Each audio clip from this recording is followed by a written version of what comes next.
Hi everyone. I want to talk about right now is how does our blood exchange oxygen and carbon dioxide and so on and so forth. We talked about in another video about the redox reaction, so I want to explain a little more about that if I may. Come on over. So our blood has what we call a molecule called hemoglobin. Hemo. Heme means blood. Globin is basically protein. So it's basically a protein, you know, that has like a cubical area, and in that cubical area we have an iron sitting there. Now I have a green, sorry, I don't have a red for you to see it. Iron is usually red, but just go with that. This goes out to the in the bloodstream, and it's going out to the alveoli of the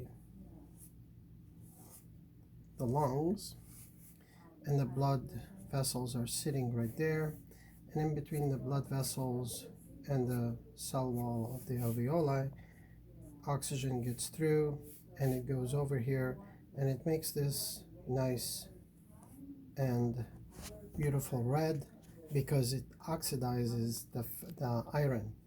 What's happening at that point is the the iron, which is Fe for ferrous, the word for iron, is housed in this big, huge molecule for a reason.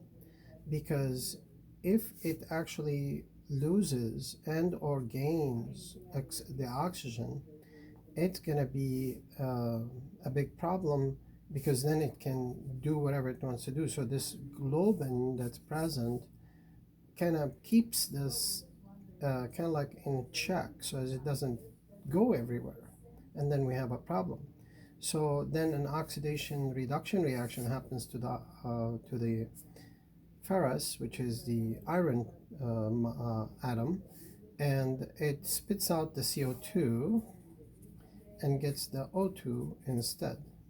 So this exchange happens, and then this here goes back out to the cell, and it gives the oxygen back to those cells that need it to survive.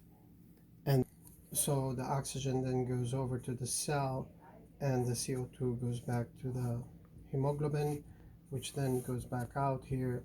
And it's basically a big circulation that's going on, that's always happening every second of our body survival and life. This is happening every moment. We're not aware of it, but it's happening anyway.